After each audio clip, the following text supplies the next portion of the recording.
and part two here.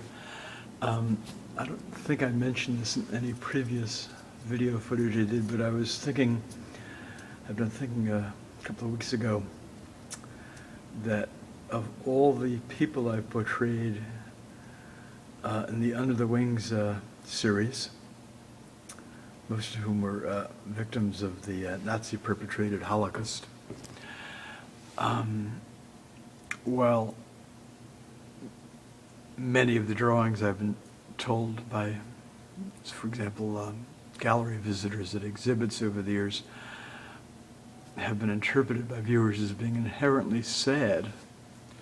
This is the first and only drawing I've done of a victim of the Nazis who looks really sad to me in the drawing, which perhaps has to do partly with the photograph I did the drawing from, but also just in terms of how the drawing turned out. Well, it is what it is. The impetus, the desire to do a T4 victim, the Nazi euthanasia, aka genocide of the disabled, was propelled this last summer 2016, during the American presidential campaign, when then candidate Donald Trump sickeningly and obscenely mocked a disabled reporter for the New York Times. There's CNN footage and perhaps footage from other news sites of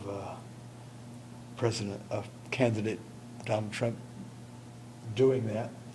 And then there's also footage of him denying having mocked the disabled man who's a reporter for the New York Times. And reading the headlines today about the latest terror attack in Great Britain and London, where I had spent a week in London just recently. In April, and my last week in Britain was in Manchester. And the New York Times headline this morning, June 4th, states British Prime Minister stating enough is enough.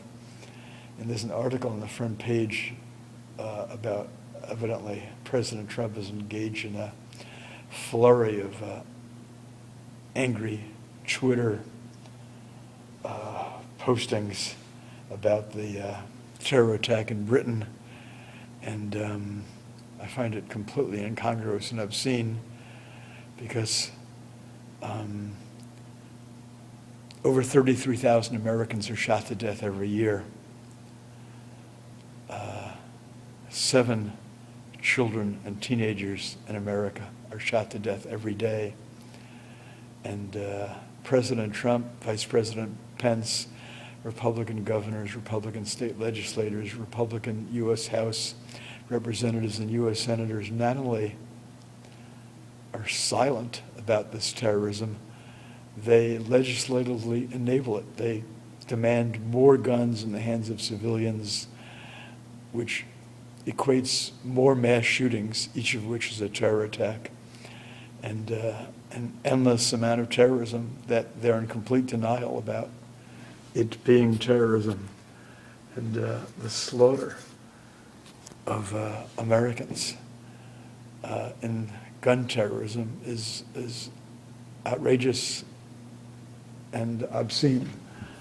I'm still dumbstruck over over an article I read. I think it was published in 2008 in the New York Times by a then New York Times columnist named Bob Herbert, who wrote that between 1968 and 2008, over 1 million Americans had died in gun violence. It's like the genocide that the Republicans cover up and don't like to think of as being terrorism and as being genocide. How much longer will the American public be in denial that this slaughter is anything but mass terrorism? Anyway, in memory of these victims, I do this art and hope that education will help keep that, if even one child or teenager is kept from being drawn into bigotry and hate and gun violence and terrorism, then this sort of artwork and education that goes with it is useful.